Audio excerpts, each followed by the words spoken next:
Bonjour à tous. Tout d'abord, je tenais à vous remercier de votre présence et à la première conférence du Cercle d'Artagnan. Notre salle de réflexion a pour but d'organiser des conférences sur la ville de Lille. Nous pensons que face aux dangers qui menacent notre démocratie, l'information des citoyens est une priorité. C'est dans ce cadre que nous avons décidé d'organiser une série de conférences sur tous les sujets, politique, économie, relations internationales, stratégie, etc., pour permettre aux citoyens de sortir des schémas de la pensée dominante. Aujourd'hui, nous avons le grand plaisir de recevoir deux personnalités. Tout d'abord, Thibaut Isabelle, à ma gauche, historien des civilisations et rédacteur en chef de la revue Crisis. Son travail l'amène à disséquer l'époque moderne à travers l'étude des mentalités, du cinéma, de la politique et j'en passe. En 2010, il publie Le paradoxe de la civilisation, où il questionne l'idée de civilisation et ses rapports avec le problème de la violence. Notre deuxième invité est Pierre-Yves Rougeron, essayiste français et fondateur de la revue Perspective Libre. Il anime le Cercle Aristote à Paris, où de nombreux conférenciers de renom viennent traiter des problématiques contemporaines. Son travail l'amène à démonter les discours de l'Union européenne et des élites qui tentent de détruire la souveraineté française. Mesdames et messieurs, nous allons commencer la conférence. Elle débutera par quelques questions que nous avons préparées en avance, puis les deux conférenciers se feront un plaisir de répondre à vos questions. Je tenais à vous dire que cette salle nous est gracieusement prêtée par le restaurant. Nous vous encourageons donc vivement à faire vivre ce commerce en commandant un ou plusieurs verres durant la conférence. Merci, je vous souhaite une bonne conférence.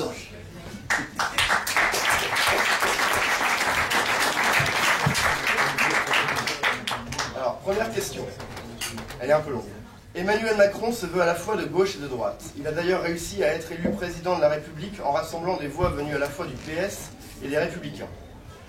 Entre les deux tours de la présidentielle de 2017, Macron assurait même que l'élection opposait en fait les progressistes aux conservateurs, ce qui revenait à effacer le clivage historique droite-gauche. Marine Le Pen lui a donné raison, puisqu'elle espérait rallier des voix insoumises entre les deux tours. Elle disait que les nouveaux clivages opposeraient les mondialistes patriotes. Dans les deux camps, on voulait donc faire voler en éclats les vieux schémas politiques. Se dirige-t-on donc vers la disparition du clivage droite-gauche? Okay. Non, je commence. En partie, oui, pour une raison qui est même, à mon sens, très nettement antérieure à la présidence Macron, c'est que le clivage gauche-droite n'est plus réellement pertinent aujourd'hui. La raison en est simple, la gauche comme la droite dite de gouvernement souscrivent depuis longtemps, à peu de choses près, à une même idéologie qui est l'idéologie de la mondialisation économique. Les seules différences résiduelles entre la gauche et la droite reposent en réalité sur des broutilles. Par exemple, le nombre de fonctionnaires dont on entend délester les grandes institutions nationales, mais sur le fond, ce ne sont pas là des divergences d'orientation politique, ce sont des divergences dans le jusqu'au-boutisme des mêmes réformes.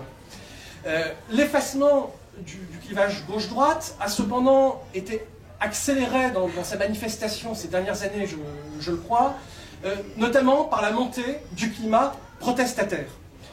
Cette montée est liée à divers facteurs. La crise économique de 2008 a très certainement eu un impact considérable à ce niveau, mais au-delà de ça, on pourrait évoquer le sentiment général de déclassement qui règne dans l'Hexagone, sans parler de la crise des migrants ou des vagues successives d'attentats. On a dès lors observé un essor rapide des partis populistes, non seulement en France, mais en réalité partout en Europe, et même aux États-Unis, avec Bernie Sanders et Donald Trump, par exemple. La gauche et la droite modérée, que rien n'opposait vraiment sur le fond, ont donc cessé de jouer au jeu de la fausse alternance pour jeter les masques et s'allier face à leurs nouveaux adversaires devenus trop dangereux. Macron a servi de catalyseur à ce processus d'union entre la gauche dite modérée et la droite dite modérée. S'il n'y avait pas eu la montée des partis populistes, il est probable que le statu quo antérieur aurait perduré et que la fausse alternance entre la gauche et la droite se serait prolongée. Donc de ce point de vue, il y a eu un effacement du clivage gauche-droite dont Macron a été le vecteur et l'incarnation. Mais là où le clivage gauche-droite s'est maintenu d'une manière beaucoup plus forte, c'est au sein des partis dits d'extrême gauche et d'extrême droite, c'est-à-dire au sein des partis populistes. Le clivage droite-gauche est toujours opérant, notamment autour du thème de l'immigration. Car même quand les positions économiques de différents partis peuvent être relativement proches, comme c'était le cas dans une certaine mesure lors de la dernière campagne présidentielle entre les positions économiques de Marine Le Pen et les positions économiques de Jean-Luc Mélenchon, le clivage autour des questions migratoires reste suffisamment fort pour maintenir l'idée d'une gauche et d'une droite. Et je crois qu'en réalité, aujourd'hui, le clivage gauche-droite ne tient plus qu'à ça pour l'essentiel, et ça veut donc dire qu'il se maintient dans une partie de l'offre politique, mais pas dans l'autre. Il se maintient dans les marges de la vie politique, disons l'extrême droite et l'extrême gauche, mais pas dans son centre, les positions macroniennes. Je suis assez d'accord avec ce qui vient d'être dit. On avait annoncé dans de multiples revues de presse, pour ceux qui me connaissent, le nom de Pierre Jovanovic, du journaliste Pierre Jovanovic, doit dire quelque chose à beaucoup. Pour les autres, je vous invite à découvrir le travail de revue de presse internationale que Pierre fait de manière hebdomadaire. J'avais travaillé avec lui sur l'émergence, il y a déjà 3-4 ans, de ce que j'appelais un grand gouvernement central. Le grand gouvernement central, c'est le cercle de la raison, qui en réalité, plus encore qu'une convergence idéologique, vu qu'elle fait avant tout converger des gens qui n'ont plus de vision du monde, elle a été le masque d'une gigantesque convergence de classes. En réalité, Macron a rallié à lui la gauche d'argent et la droite d'argent, avec d'ailleurs, disons, les superglus habituels, multiculturalisme, européisme, etc., qui sont l'armature idéologique de ce nouveau cercle de la raison, avec l'accusation de racisme, de discrimination et de fascisme, qui sont, comme Christophe Guilly le dit très bien, le mot de défense de la classe possédante aujourd'hui. Donc, ce qui a permis le macronisme, c'est cette gigantesque coagulation de classe. Comment s'est-elle opérée? Elle s'est opérée parce que c'est pas la première fois qu'on essaie de nous faire le coup. C'était le rêve de M. Bayrou, qu'il a porté tout le long de ce qui lui a servi de carrière politique et qu'il porte encore. Ça a été le rêve de certains de ministres Strauss-Kahn avant quelques affaires hôtelières new-yorkaises. Et ça a été le cas d'une large partie de la droite dite de gouvernement. Ce que Emmanuel Macron a réussi, c'est sa fameuse élection start-up, c'est à faire converger les sponsors. Ça, il a été très fort, il faut reconnaître ce savoir-faire, même si certains des sponsors, si vous voyez la santé financière de quelqu'un comme Patrick Drahi par exemple, n'en sont pas sortis nécessairement grandis. Donc,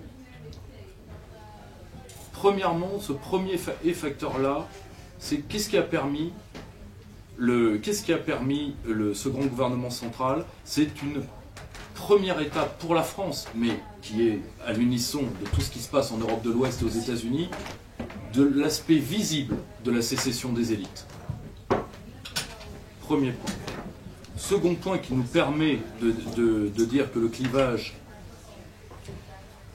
qu'en réalité le clivage idéologique qui n'est rien de plus qu'un clivage, je dirais, logocratique, pour parler comme George Steiner, c'est-à-dire par ceux qui ont le pouvoir de mettre en mots et le pouvoir du discours, ni plus ni moins. C'est que la structure mère, qui est l'Union européenne, est quand même dans une grave crise et il lui fallait un champion. Puisque une personne avait été présélectionnée avant, Emmanuel Macron, qui devait d'ailleurs prendre la place de M. Juncker, mais ça ne s'est pas fait, enfin qui devait être élu en lieu et place de Jean-Claude Juncker, comme on dit en bon francophone, aujourd'hui, qui était Anthony Blair, mais qui est légèrement indisposé par quelques affaires qui pourraient le clouer sur le sol britannique. Ça, c'est, disons, de l'autre côté du manche par rapport à nous. Il y a un aspect qui nous est beaucoup plus favorable, qui explique la disparition du clivage. C'est qu'aujourd'hui, les recettes de gestion ne fonctionnent plus face à la gravité d'une crise économique, d'une crise énergétique, d'une crise démographique et culturelle. Et nous entrons dans des temps de, disons, pour paraphraser l'ouvrage d'un de mes très bons amis dont je vous recommande les travaux, Arnaud Imatz, nous entrons dans des temps par-delà droite et gauche, car les solutions de partis de gouvernement ne sont plus adaptées. Ce qui est d'ailleurs assez symptomatique de l'histoire de France, où, en période de grande crise, on rappelle ou on appelle des gens qui n'étaient pas dans les administrations précédentes. C'est le seul point, disons, très positif pour nous.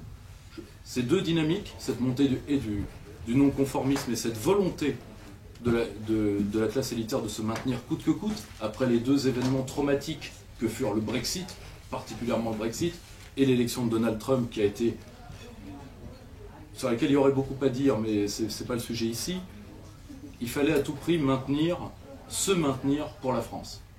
Et d'un certain côté, ils l'ont beaucoup plus réussi que nous. Nous n'avons pas réussi la convergence des classes populaires. Voilà. Donc il y a encore une part du clivage à faire disparaître. Deuxième question. Emmanuel Macron est au pouvoir depuis près d'un an. Au vu de son bilan, est-il en définitive de gauche, de droite, les deux à la fois, ou ni l'un ni l'autre? On commence encore? Vas-y. Je veux pas commencer? Non, vas-y. Pour beaucoup d'analystes, lors de son élection en tout cas, Emmanuel Macron incarnait ce qu'on appelle l'idéologie libérale libertaire. Or, cette idéologie a pour paradoxe d'échapper au clivage gauche-droite. Et de fait, Macron lui-même entendait s'en abstraire. On peut se référer ici, ou on doit même aux analyses de Jean-Claude Michéa, qui a beaucoup travaillé sur cette notion de libéral libertaire.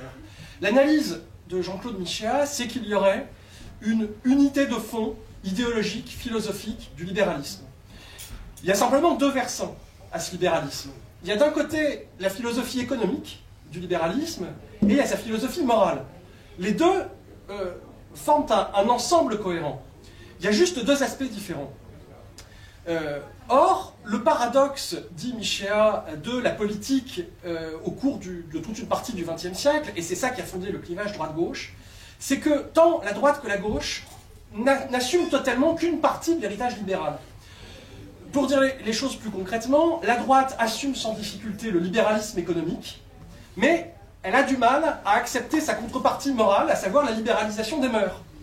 La gauche, elle, appuie le libéralisme des mœurs, dont elle s'enorgueillit, qui est même au centre de son programme, mais elle a du mal à accepter le substrat économique qui nourrit cette libéralisation des mœurs, à savoir le libéralisme économique. Alors qu'en fait, pour Michéa, les deux vont de pair. Michéa dit ça, lui, dans une perspective antilibérale, bien sûr. Le libéralisme économique de la droite favorise l'égoïsme entrepreneurial, ainsi que le matérialisme et l'hédonisme d'une société intégralement tournée vers la consommation. Toutes attitudes qui sont parfaitement en phase avec le libéralisme moral. Donc la droite favorise l'égoïsme entrepreneurial, elle ne se rend pas compte de l'impact que ça a sur l'évolution des mentalités en termes de rapport à la jouissance notamment.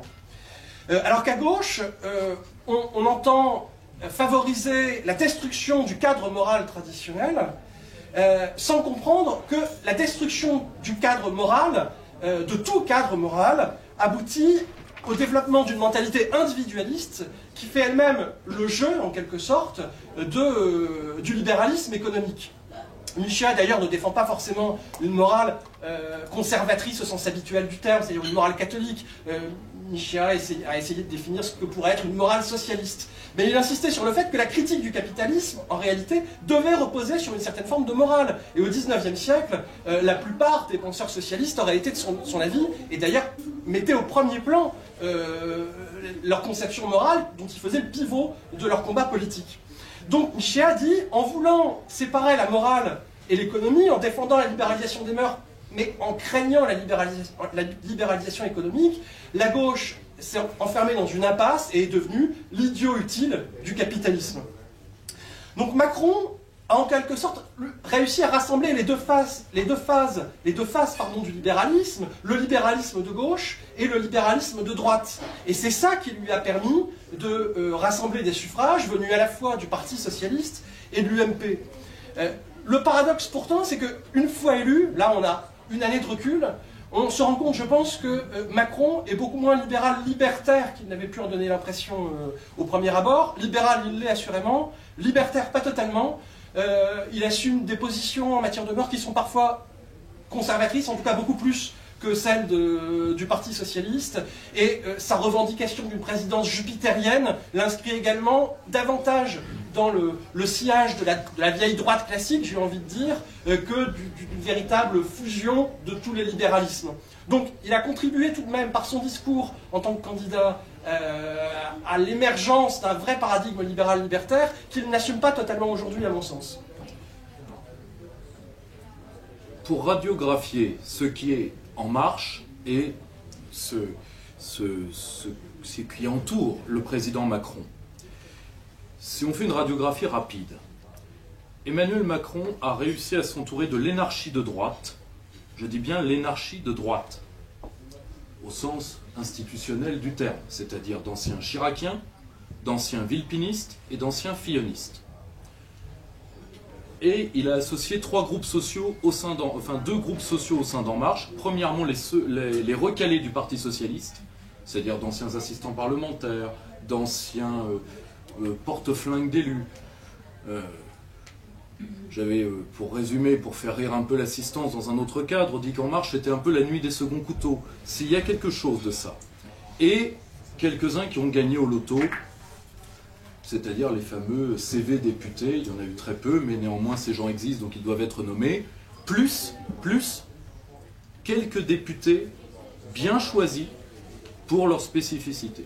Je pense particulièrement à des gens comme Philippe Folliot, dont on n'attendait pas ça, qui est l'un des meilleurs spécialistes, entre autres, de l'outre-mer. Certains députés ont été présélectionnés, ont été ceux qui ont été approchés les premiers. Ils sont très peu nombreux. Et eux ont appartenu à peu près toutes les catégories politiques. Emmanuel Macron, là je suis encore une fois assez d'accord avec l'analyse, a parié sur le libéral libertaire et il sait qu'il peut maintenir le centre droit à deux conditions. Qu'il ait une politique symbolique, mais qui n'est qu'une politique symbolique, au sens, même, je ne dirais même pas au sens, si vous voulez, constructif et salvateur que peut avoir une politique symbolique. Juste une politique d'habillage d'apparence.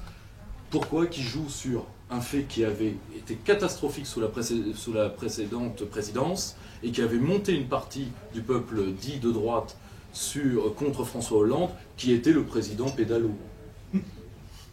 C'est-à-dire qu'on avait honte à chaque fois qu'on le voyait. Emmanuel Macron sait qu'une partie du public jusqu'au centre droit, voire même plus à droite, vous voyez les louanges par exemple de quelqu'un comme Patrick Buisson, c'est assez drôle à entendre sur Emmanuel Macron, sur sa politique symbolique. Et en même temps de donner au public de droite un hochet. Ce hochet, c'est Jean-Michel Blanquer. C'est les réformes éducatives. Vous me direz, les réformes éducatives, c'est quand même ce qu'il y a de primordial. Je suis entièrement d'accord avec vous. Le problème, c'est qu'Emmanuel Macron a évité le débat nécessaire sur l'école, c'est-à-dire quel rôle pour l'école. Il a juste nommé un technicien, qui était d'ailleurs connu pour être un techno, qui a fait toute une œuvre sur la spécialisation de l'école aux éditions Odile Jacob, pour ceux qui veulent savoir vers quoi ça va aller, ces ouvrages sont encore disponibles. Et à lui seul, d'ailleurs, un organisme aussi, comment vais-je l'appeler, pas inutile, mais je dirais aussi à plat ventriste que Le Point, avait pu parler de Jean-Michel Blanquer en disant le vice-président, ce qui n'est pas dans l'ordre protocolaire, il n'y a pas de vice-présidence en France. Mais vous comprenez bien à quoi sert Blanquer, à maintenir ce centre droit et à donner une partie du régalien en échange au centre-gauche, le cas typique, les réformes catastrophiques qu'il est en train de préparer sur la justice, qui n'emboîtent le pas que des réformes de Christiane Taubira. Donc si vous voulez, vous avez une sorte de symbolique et de décorum plutôt pris à droite, et une politique de fond qui, elle, est libérale, libertaire, en tout cas dans plusieurs domaines régaliens, et entre autres la justice, l'intérieur et les affaires étrangères. Je vais vous donner un exemple du wilsonisme actuel. Nous avons demandé, je crois aujourd'hui même, à une dizaine de diplomates russes de quitter le territoire français pour une affaire encore en instruction dans un pays qui n'est pas le nôtre, par exemple. Alors, troisième question, on va essayer de faire des réponses un petit peu plus concises pour tenir le rythme. Pardon. Même si l'on voit les signes d'un relatif effacement du clivage droite-gauche dans le discours de certains politiciens, on assiste aussi dans l'arène culturelle à la radicalisation du vieux clivage. La Manif pour tous a notamment montré que la droite culturelle était encore combative, et l'engouement pour les théories du genre montre que la gauche culturelle n'a pas dit son dernier mot non plus. Qu'est-ce que cela vous inspire? J'ai personnellement toujours été sceptique sur le fait que l'élection d'Emmanuel Macron puisse aboutir à l'abolition en tant que telle du clivage gauche-droite en France. Au contraire, j'avais le sentiment qu'elle abolirait ce clivage sous certains aspects, mais qu'elle le renforcerait sous d'autres. C'est parce que Macron, en adoptant un positionnement et de gauche et de droite, on connaît la formule, a réussi à fédérer la gauche et la droite de gouvernement. Donc, il a créé un grand pôle central. Mais si vous créez un grand pôle central, vous créez deux appels d'air à votre gauche et à votre droite, et donc vous obligez vos adversaires à occuper les espaces vacants. C'est exactement ce qui s'est passé. On se retrouve aujourd'hui avec une droite qui est obligée de durcir son discours, notamment sur les questions culturelles. C'est ce qui se passe actuellement avec Laurent Wauquiez. Et ça oblige de la même façon la gauche à durcir elle aussi son discours culturel. Et c'est ce qui a fait, entre autres, que le Parti socialiste s'est effondré au profit de la France insoumise. Parce que ce soit à droite ou à gauche, quand il y a un grand pôle central, vous avez besoin de durcir votre discours pour vous repositionner politiquement.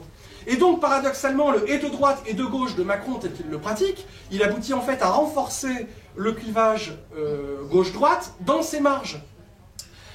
Et ça me paraît très habile parce que du coup, lui se retrouve en effet dans une position fédératrice, il fédère les forces mondialistes et libérales, et il clive d'autant plus tous ses opposants.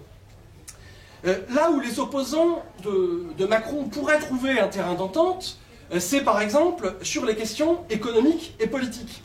Les opposants à Macron ont beaucoup de points communs en réalité. Ils sont tous opposants à la mondialisation libérale. Mais l'hypothèse d'un programme commun ou même de compromis entre leurs positions sont battues en brèche d'une manière radicale par la surenchère identitaire ou anti-identitaire de ceux qui doivent se repositionner à droite ou à gauche. Et ça a contribué à la montée d'une idéologie nationaliste et catholique à droite, et à la montée d'une idéologie déconstructionniste et relativiste à gauche, par exemple autour de la mise en avant des théories du genre. Il est du même coup totalement inconcevable aujourd'hui d'imaginer une alliance électorale entre les opposants à la mondialisation, alors que de fait, le camp de la mondialisation est naturellement uni sous la bannière d'Emmanuel Macron. Ça se mettait déjà en œuvre par le passé avec ce qu'on appelait le Front républicain, mais maintenant ce Front républicain est pour ainsi dire institutionnalisé avec la présidence Macron. Je crois que c'est un piège redoutable qui va empêcher durablement les opposants à la mondialisation d'accéder au pouvoir, puisque dans les conditions actuelles, je vois mal comment l'idéologie mondialiste pourrait être battue alors qu'elle est à ce point fédérée idéologiquement et structurellement au niveau de ses institutions, de son mode de fonctionnement, alors qu'en face, on n'a jamais eu une opposition à la mondialisation aussi fragmentée, notamment du fait de l'importance des questions culturelles.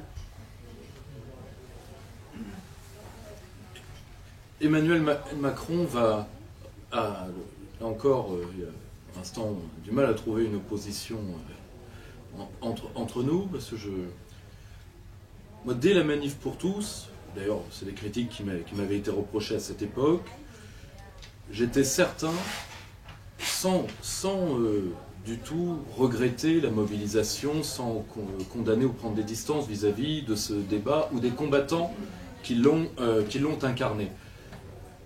Mais je me disais qu'on allait terminer en ghetto, et c'est malheureusement pas loin.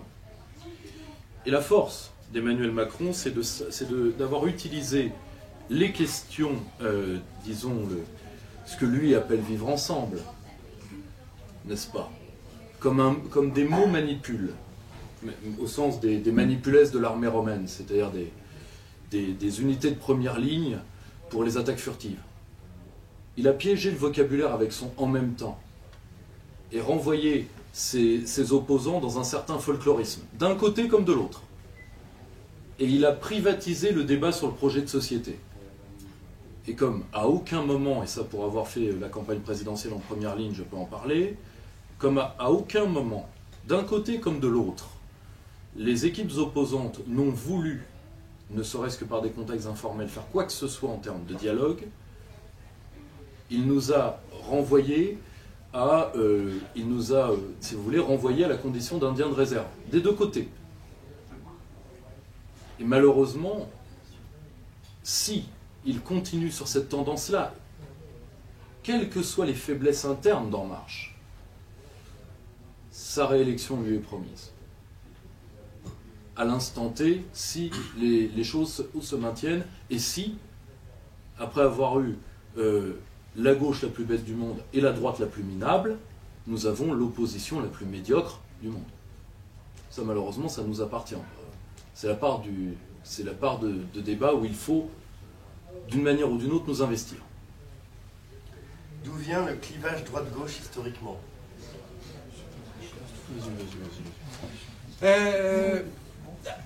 Déjà, il faut commencer par dire que le clivage gauche-droite, tel que nous le concevons actuellement, est relativement récent. Au XIXe siècle, par exemple, aucun grand théoricien du socialisme n'aurait songé à se dire de gauche. Parce que le terme de gauche politique renvoie, comme vous le savez, à la façon dont on se disposait dans la chambre parlementaire, ceux qui siégeaient à gauche ou ceux qui siégeaient à droite. Mais en réalité, le terme de gauche politique ne s'utilise réellement qu'à partir de la Restauration, et il désigne non pas ceux qu'on appellerait, et qui s'appelaient à l'époque les socialistes, il désignait en fait les libéraux. Ce sont les libéraux qu'on désignait sous le terme de gauche. Parce qu'en fait, les deux grandes forces politiques parlementaires de l'époque, c'était les libéraux à gauche, et à droite, disons, les monarchistes. Donc vous aviez ceux qui défendaient la monarchie, vous aviez ceux qui défendaient une nouvelle société, une société bourgeoise. Donc la gauche, c'était les libéraux. Le paradoxe d'ailleurs, parce qu'on dit souvent aujourd'hui que la gauche s'est désocialisée, qu'elle s'est libéralisée, c'est que on renoue avec les origines. La gauche type François Hollande, voire Emmanuel Macron, si on veut bien le considérer comme de gauche, ressemble beaucoup à ce qu'était la gauche au XIXe siècle. Mais en réalité, il n'y avait pas de notion identitaire de gauche, c'est-à-dire que la gauche renvoyait juste aux libéraux, on le désignait sous cette expression, mais il n'y avait pas l'idée que ça correspondait à une entité politique, la gauche. Et il y avait encore moins l'idée que cette notion de gauche aurait pu englober à la fois la gauche libérale et les socialistes. Les socialistes détestaient les libéraux, il ne leur serait pas venu à l'esprit de se considérer comme appartenant à une même grande famille. En fait, le clivage droite-gauche tel que nous le connaissons va surtout se structurer autour de l'affaire Dreyfus. L'affaire Dreyfus va réellement reconfigurer toute la vie politique française. Dans un premier temps, au XIXe siècle, l'antisémitisme était surtout une affaire de gauche, enfin une affaire socialiste, pardon, puisque le juif était critiqué en tant que figure du grand patronat. Et donc ce sont les intellectuels socialistes qui étaient souvent antisémites. Avec l'affaire Dreyfus, le paysage va évoluer parce que Dreyfus, c'est un juif modeste. Et donc, tout à coup, la figure du juif, au lieu d'être la figure de l'oppresseur, va devenir la figure de l'opprimé. Et c'est à ce moment que la gauche va prendre fait et cause pour Dreyfus, alors que la droite, anti-dreyfusarde, va percevoir le juif comme quelque chose de négatif, si vous voulez. Et à partir de l'affaire Dreyfus, on va voir la vie politique se reconfigurer d'une manière beaucoup plus binaire, d'autant plus que la droite monarchiste va s'effondrer pour l'essentiel, et donc la vie politique va se restructurer à l'intérieur du camp libéral. Grosso modo, vous aurez les libéraux anti-dreyfusards et conservateurs qui vont passer à droite, et vous aurez les libéraux dreyfusards qui, eux, vont basculer à gauche. Et comme les socialistes vont mener des combats communs avec ces libéraux de gauche, va naître une identité de gauche dotée d'une certaine cohérence, et ça va nous amener jusqu'à aujourd'hui.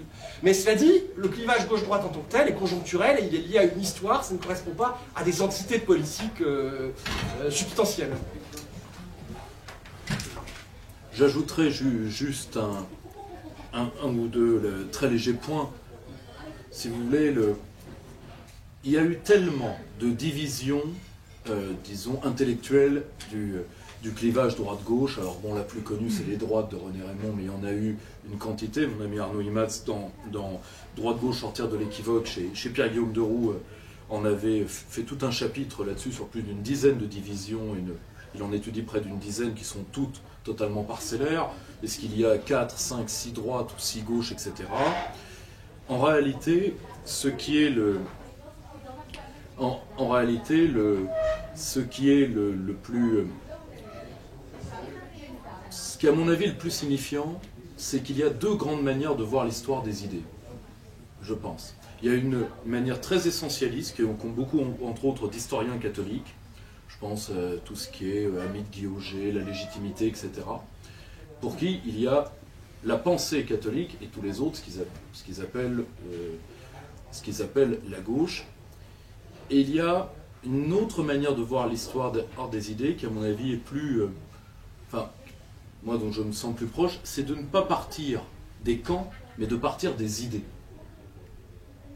Prenez des exemples simples. L'idée protectionniste, je vous renvoie aux travaux de David Todd, donc le fils d'Emmanuel Todd, là-dessus, ont été alternativement défendus par des gens de droite, dites radicales ou extrêmes, enfin ce que vous voulez, de centre-droit, de gauche, de centre-gauche, et combattus par les mêmes.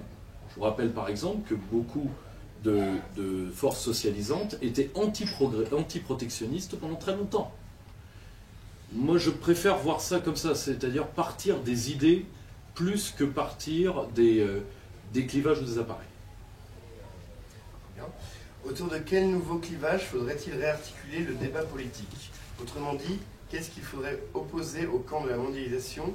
Le souverainisme, par exemple? Ou bien le populisme? Ce sont les termes qu'on utilise le plus souvent dans les milieux hostiles à la mondialisation. Le problème, c'est qu'eux-mêmes sont assez polysémiques, je trouve, et on retombe dans le même genre d'ambiguïté qu'avec les idées de gauche ou de droite. En réalité, c'est un problème qui se pose avec à peu près n'importe quelle étiquette politique. C'est pas les étiquettes qui comptent, c'est ce qu'on met derrière. Alors, toute la question, en réalité, est de savoir qu'est-ce qu'on met derrière le populisme et qu'est-ce qu'on met derrière le souverainisme. Actuellement, le populisme, et le souverainisme aussi d'ailleurs de la même façon, désigne en général dans le discours public une idéologie articulée autour de l'État-nation. Moi, c'est à ce niveau-là que j'aurais des réserves fortes à l'égard de cette conception du populisme et du souverainisme. Je me sens beaucoup plus proche en réalité du populisme historique, c'est-à-dire du populisme du 19e siècle. Le populisme est né en Russie et aux États-Unis, dans des milieux paysans. C'était au départ une idéologie assez proche de l'anarchisme de l'époque, dans le sens où les populistes s'opposaient assez radicalement à la bureaucratie et donc à l'État-nation centralisé. Les populistes étaient très attachés aux terroirs locaux, avec l'idée que c'est l'autonomie locale qui doit servir de réappropriation citoyenne. Ils étaient populistes parce qu'ils voulaient que le peuple retrouve sa souveraineté, c'est en ça qu'ils étaient à la fois populistes et souverainistes d'ailleurs, mais cette notion de souveraineté populaire n'était pas du tout une souveraineté nationale, ils opposaient même la souveraineté populaire à la souveraineté nationale. L'idée c'est que la vraie souveraineté populaire, c'était la souveraineté locale, et que c'est en animant la vie politique au plus près des citoyens, c'est-à-dire à l'échelle des communes et des régions, qu'on allait pouvoir réellement favoriser un processus de réappropriation de la politique par les citoyens, par le peuple. Donc le populisme et le souverainisme, oui, évidemment, mais sous quelle forme? En ce qui me concerne, sous cette forme-là, pour prendre des exemples de personnalités publiques qui aujourd'hui se retrouvent plus ou moins sur ces positions, moi, je citerai volontiers Michel Onfray et Natacha Polony. Michel Onfray qui se dit de gauche, qui continue à recourir à ce vocable, et après tout pourquoi pas, parce qu'une certaine conception de la gauche peut entrer en phase avec ça. Et Natacha Polony, qui vient du chevènementisme, mais qui a beaucoup évolué au cours des dernières années, notamment sous l'influence de son mari, Perico Légas, qui est très attaché maintenant à l'écologie, à la défense des terroirs régionaux, et qui met en avant cette idée de souveraineté populaire au plus près des citoyens. Donc les termes un peu fourre-tout de populisme et de souverainisme, oui, mais je pense qu'il serait bon de les définir d'une manière telle qu'on puisse y mettre des idées politiques et que ce ne soit pas juste des cris de ralliement un peu creux. Ça, je suis assez d'accord. Ensuite, il y a une chose dont je me méfie, c'est une tendance que d'ailleurs l'oligarchie... Bon, moi pour ceux qui ne le savent pas, moi je travaille dans l'opposition je suis conseiller d'un groupe d'opposition au Parlement européen. Donc l'oligarchie, je la croise de temps en temps. Et d'un certain côté, j'ai appris à l'écouter. D'ailleurs, Emmanuel Macron vous dit comment le combattre. Parce que tout peut entrer dans le « en même temps ». Vous voyez cette phrase qui est d'ailleurs devenue... Enfin, moi, ça me fait saigner les oreilles, parce que il est agaçant. Rien que par ça, il est agaçant. Mais dans le « en même temps », il y a tout, sauf une chose. La France. La souveraineté nationale, la grandeur, la puissance. Il y a tout, sauf ça. Tout le reste, il peut le faire rentrer sans aucun problème. D'ailleurs, c'est comme ça qu'il est arrivé, avec également quelques artifices culturels, je pense par exemple à une petite tape dans le dos du Puy du Fou, à retourner des gens comme Philippe de Villiers, qui n'était quand même pas tout à fait... qui lui était pas acquis d'avance. Et en réalité, moi si vous voulez, je me méfie de l'idée de...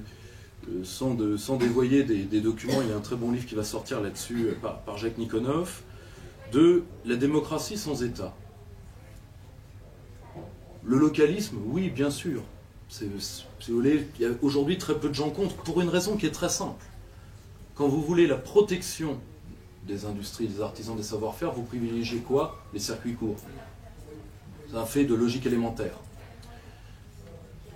Si vous voulez, de penser face à une classe sociale puissante et qui entend se maintenir et qui entend se défendre, qu'on ne va leur opposer que la bonne, disons, la bonne volonté individuelle et l'échelon local sans protection de puissance, titre personnel, je vous le dis sincèrement, pour en tout cas ceux que je croise et qui sont entre autres les gens qui vous ont interdit de toucher à un herbicide, le glyphosate, trouvable chez Monsieur Bricolage, pour vous dire à quel point ce sont des gens qui peuvent inférer sur votre vie quotidienne alors que vous n'en connaissez même pas le nom. Ça ne peut pas vous protéger de ces gens-là, je le pense sincèrement. Par contre, ce qui est à mon avis absolument nécessaire, c'est d'avoir une grande clarification de vocabulaire et d'idées entre gens que je qualifierais de common decency pour parler comme Michel, ou de bonne volonté diraient certains, les deux termes ne se recouvrent pas, mais peu importe, pour approfondir une vision du monde alternative. Je vais vous donner un exemple simple. La transition écologique. J'ai un très bon ami dont je vous conseille des travaux qui s'appelle Philippe Murer, sur ce qui est l'un des meilleurs sur la transition écologique et énergétique. Il serait grand temps que des gens qui sont plus, même de rang beaucoup plus radicaux, jusqu'au décroissant, puissent parler avec quelqu'un comme Philippe Murer, qui lui est plutôt issu du rang national, et voire même avec des gens plutôt issus de ce qu'on appellerait en Russie les savoviki, les réseaux de force, c'est de la douceur Poutine d'ailleurs, c'est-à-dire des gens pour qui le territoire est avant tout un fait de défense. Et en multipliant les angles par des gens capables d'écouter l'autre, nous pouvons, je pense, avoir cette clarification idéologique impérativement nécessaire si nous ne voulons pas rester des dominés. Très bien. La droite nationale se dirige-t-elle, à votre avis, vers une union des droites ou vers une alliance avec les souverainistes de gauche, c'est-à-dire en particulier avec les héritiers de Jean-Pierre Chevènement? Florian Philippot avait tenté, en réalité, lors des dernières présidentielles, et puis avec l'influence qu'il a eue au sein du Front National, un rapprochement de ce genre, puisqu'il venait des milieux chevènementistes, en tout cas se sentait proche des milieux chevènementistes, et c'est bien ce qui s'est joué, en quelque sorte, lors des dernières présidentielles autour du Front National. On a vu que ça a été un échec. Ça n'a pas été seulement un échec parce que Marine Le Pen a été épouvantable lors du débat télévisé. Ça a été sans doute un échec aussi de fond, parce que les divergences sur les questions culturelles en particulier, on en revient au point qu'on a déjà abordé, mais entre, disons, les souverainistes de gauche et les souverainistes de droite sont trop grandes pour permettre réellement un rapprochement en l'état actuel des choses. Pour qu'un tel rapprochement entre souverainistes de tous les bords soit possible, il faudrait en réalité qu'ils mettent en veilleuse les questions liées à l'identité. Mais ni la droite souverainiste, ni la gauche souverainiste ne sont prêtes à ça, puisque précisément ce sont les questions autour desquelles se cristallisent les débats dans ces camps. Le plus probable est donc qu'on assiste à l'avenir, c'est mon pronostic, je lis dans la boule de cristal, j'espère ne pas me tromper, à une alliance entre la droite de Laurent Wauquiez et le Front National, enfin pardon, le Rassemblement National dans sa mouvance désormais catholique libérale, incarnée notamment par Marion Maréchal Le Pen, parce que cette option remettra les questions identitaires sur le devant de la scène, permettra une alliance beaucoup plus facile en réalité que celle que voulait tenter Florian Philippot, qui était certainement impossible. Mais je tiens à insister sur le fait que cette alliance ne permettra pas, à mon avis, une véritable lutte contre la mondialisation, parce que tant Laurent Wauquiez que Marion Maréchal Le Pen défendent des positions économiques libérales, ne sont pas favorables à une sortie de l'euro, et donc de ce point de vue, mettront certes en avant les questions identitaires, mais ne pourront plus, à proprement parler, être rangés dans le camp des opposants à la mondialisation. Là, je suis entièrement d'accord, je me permettrai juste, là encore, 2 légers points. Je pense qu'on fait, je me permets là par contre de rebondir sur ce que tu as dit très très brièvement, mais je pense qu'on fait aussi un mauvais procès à Florian Philippot. Certains vont dire, Rougeron est de notoriété publique proche de Florian Philippot, je suis proche de Florian Philippot et de beaucoup d'autres. Mais je trouve qu'on a, je pense qu'on a donné à plusieurs reprises, pour parler comme François Mitterrand, l'honneur de cet homme au chien. Et j'ai quelques noms de chiens en question, donc qu'on se méfie. Or, Florian Philippot cherchait la neutralité d'une partie de l'électorat de la France insoumise. Et d'un certain côté, il l'a obtenu, en partie. Ensuite, c'était très clair, au maximum, toutes nos études d'opinion font que Marine Le Pen était à 42, grand max, avant le débat. Cette élection, Macron avait toute la classe sociale nécessaire pour la gagner. Je vois juste 3 points. Je vais vous donner 3 exemples précis qui vont dire que qu'il y a eu quand même de grosses avancées. Le camp national était un camp strictement métropolitain avant 2017. Strictement. Je rappelle qu'au premier tour, Marine Le Pen, avec tous les défauts qu'on lui prête et tout ce qu'elle a, ce qui fait beaucoup si on les réunit, est arrivée première ou seconde dans la quasi-totalité de nos départements et territoires d'outre-mer. Chose jamais vue. Deuxièmement, le front républicain social, pas éditorial, s'est effondré. On va prendre un exemple. Il y a eu près de 5000 lycées, ça peut vous dire, dont le mien. Je me rappelle, lycée Jean Monnet, Mortagne-au-Perche, ça ne s'invente pas, ont été bloqués en 2002, moins d'une trentaine en 2017, tous en région parisienne, quasiment tous. Les manifestations ont été d'un ridicule, il n'y a plus le front républicain qui est encore une réalité politique, une réalité interclassiste et une réalité éditoriale évidente, n'est plus une réalité sociale. Et si on prend les sympathisants électeurs de Jean-Luc Mélenchon, il faut diviser les deux. Étonnamment, beaucoup de ceux qui ont voté pour la France Insoumise au premier tour se sont abstenus. Ceux qui sont allés en masse voter pour Emmanuel Macron, ce sont les sympathisants ou les encartés. Pourquoi? Parce que généralement, ils sont dans des réseaux, et c'est là où tu as tout à fait raison, dans des réseaux de micro-sociabilité de gauche, associations pour les sans-papiers, associations pour l'insertion des immigrés, etc., etc. Eux ont désobéi aux consignes de neutralité du parti. Mais une partie du peuple de gauche a entendu. D'ailleurs, ce n'est pas pour rien que Jean-Luc Mélenchon a autorisé pour la première fois une ligne sceptique sur l'immigration à s'exprimer publiquement au nom des organes de la France insoumise. Ensuite, est-ce que l'union des droites aura lieu? Là, je suis entièrement d'accord avec toi. Je pense que la ligne Buisson est un suicide. Parce qu'en plus, elle est, à mon sens, mais ça on pourra y venir dans les questions, elle repose sur un constat historique qui est biaisé. Je ne remets pas en doute le fait que Patrick Buisson soit un des seuls grands intellectuels de droite. Mais je pense que la vision qu'il a et qui malheureusement a conduit l'échec de sa prise de pouvoir intellectuel sur Nicolas Sarkozy, parce que pour prendre le pouvoir intellectuel sur quelqu'un, il faut déjà que... Je vous laisse terminer la phrase. Mais par exemple, il y a aujourd'hui, depuis l'élection italienne, il y a, je pense, un terme médian. La Ligue a commencé à manger la laine sur le dos de Forza Italia. Le retournement oligarchique qu'une partie des hommes de Berlusconi voulaient, entre autres à travers la figure de l'actuel président du Parlement européen, Tajani, qui devait être Premier ministre et qui ne le sera pas, heureusement d'ailleurs, a permis à Salvini de faire élire la plupart des artisans de la gauche intellectuelle sérieuse en Italie, des gens comme Alberto Banai, qui est aujourd'hui sénateur de la Ligue du Nord. C'est l'équivalent de Jacques Sapir. Donc d'un certain côté, par des individus clés, il n'est pas impossible d'y arriver. Par contre, il n'y aura rien de plus, il n'y aura pas de convergence, et je suis entièrement d'accord avec toi, entre appareils à cause des questions identitaires. Quant à la ligne Marion-Wauquiez, c'est une chronique d'un échec assuré. D'une prise de pouvoir peut-être, mais d'un échec assuré. Alors le populisme est en général associé à l'extrême droite, mais on a vu émerger récemment un populisme de gauche, avec Mélenchon en France ou Podemos en Espagne. Est-ce qu'il s'agit dans les deux cas du même type de populisme? Où se situe la différence? Non, c'est pas tout à fait le même type de populisme. Il y a des points communs, bien sûr. Il y a aussi des divergences. Je serais tenté d'en isoler trois principales.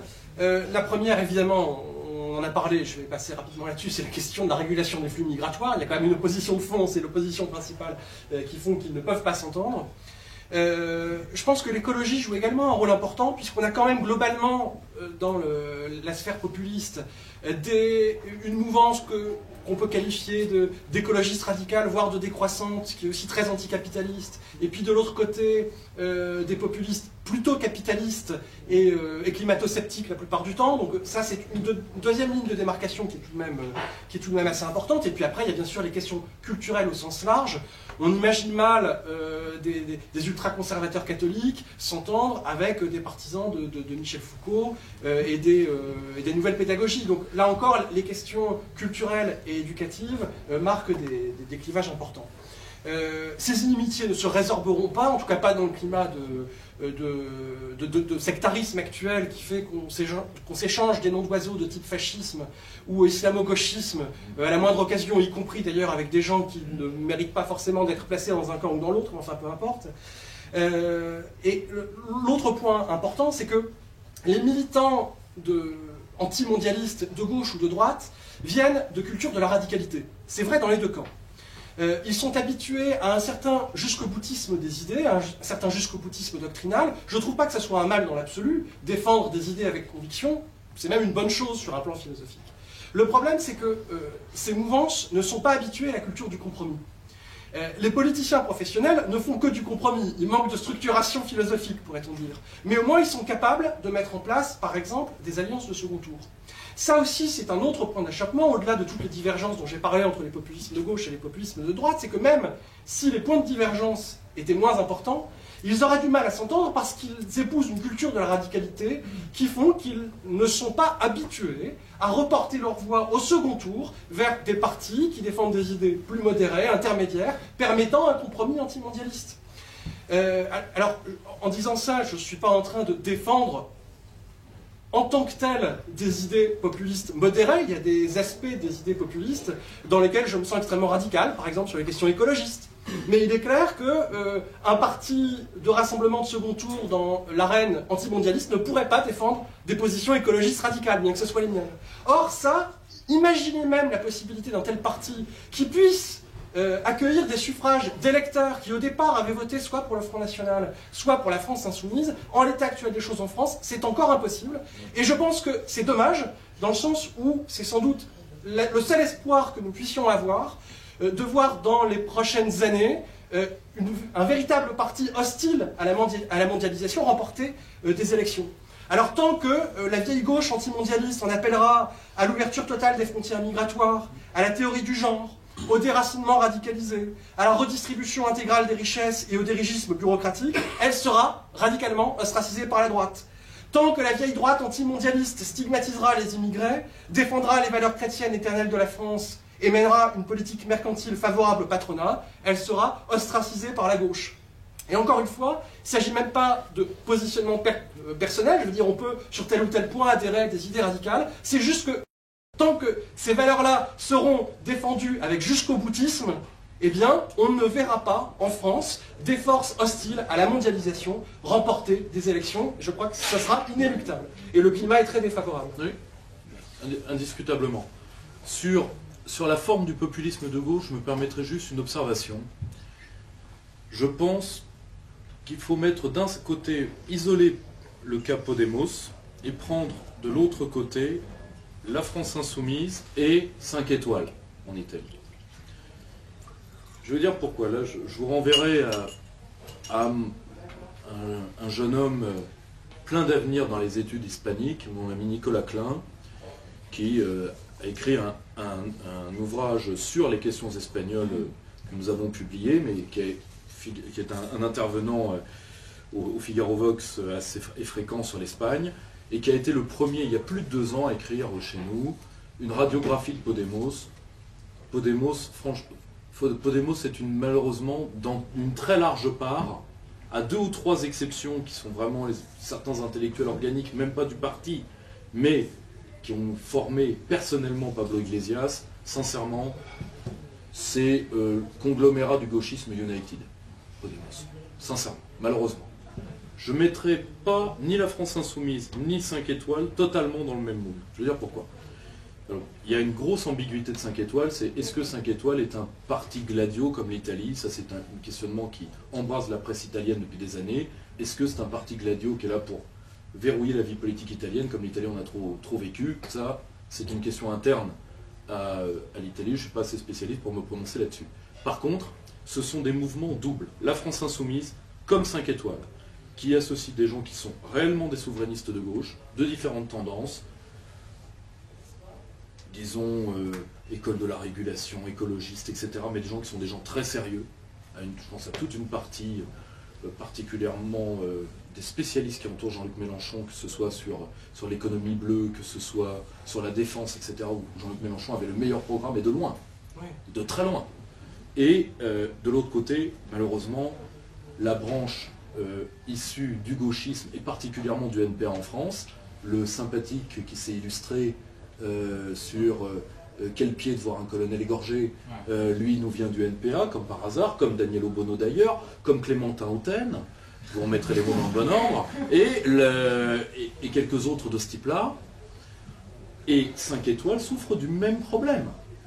C'est-à-dire, et d'ailleurs, c'est l'ambiguïté d'un homme comme Jean-Luc Mélenchon, soit il vivra à terme comme leader populiste, soit il mourra par la gauche, comme est mort Jean-Pierre Chevènement. Ça, c'est un choix qui... 5 étoiles, c'est exactement le même questionnement. Parce que la dynamique, conserver les gauchistes pour éviter d'avoir une aile gauche qui, de toute façon, à laquelle Mélenchon n'échappera pas, vu qu'on est en train de regonfler le petit facteur à l'hélium, comme vous l'avez vu, malheureusement, par peur d'avoir un concurrent sur sa gauche, Mélenchon va aller dans la surenchère et va se ridiculiser. 5 étoiles souffrent de problèmes assez parallèles, ce qui n'est pas le cas tout à fait de Podemos. Alors que pensez-vous du protectionnisme économique? Est-ce que le fait de rétablir des taxes à l'importation de certains produits permettrait réellement à la France de retrouver une part de sa souveraineté économique? Alors moi je pense que oui, évidemment. D'ailleurs, je crois qu'il y a une majorité de l'opinion qui est favorable à ça. Quand il y a eu une enquête de l'Ipsos il y a quelques mois à ce sujet qui montre qu'en réalité, l'opinion publique française est majoritairement favorable aux différents aspects de ce qu'on appelle le populisme en France, et notamment aux mesures protectionnistes qui sont plébiscitées par une assez large majorité de Français. C'est donc pour des raisons de politique politicienne, bien souvent, qu'on n'arrive pas à mettre en place des alliances qui puissent remporter des élections. Mais oui, je crois beaucoup à la nécessité du protectionnisme pour lutter contre la mondialisation, mais encore faut-il savoir, là aussi, à quel protectionnisme on se réfère, parce qu'il en existe de différents types. Nos désaccords, en fait, portent souvent là-dessus, sur la question de l'État, au fond. Là, on va retoucher au cœur du problème, parce que on peut envisager un protectionnisme à l'échelle nationale, et quand on parle de protectionnisme aujourd'hui, c'est en général ce qu'on a en tête. L'idée, tu le disais tout à l'heure, que l'État-nation, en l'occurrence la France, est la structure la mieux à même de protéger les populations contre la mondialisation, à la fois les oligarchies internationales au plan politique et au plan économique. Moi, j'ai envie de dire que si nous souffrons d'oligarchie politique et économique à l'échelle internationale, pourquoi nous n'en souffririons pas à l'échelle nationale? La vérité, c'est que les multinationales posent un problème en matière économique, mais de grandes entreprises nationales posent elles aussi des problèmes. Moins de problèmes, mais beaucoup de problèmes tout de même. La technocratie politique à l'échelle européenne ou mondiale pose des problèmes en termes de souveraineté populaire, mais une technocratie nationale pose elle aussi des problèmes en termes de souveraineté populaire. Donc, un protectionnisme économique, oui, mais en réalité, je pense qu'il faut mettre en place non pas un protectionnisme national, mais un protectionnisme fédéral. Il faut mettre en place un protectionnisme, oui, à l'échelle de la nation, mais il faut aussi un protectionnisme à l'échelle des régions pour favoriser l'économie locale. C'est ce qui permet véritablement aux petits producteurs de lutter contre la mainmise des grandes entreprises, qu'elles soient internationales ou nationales.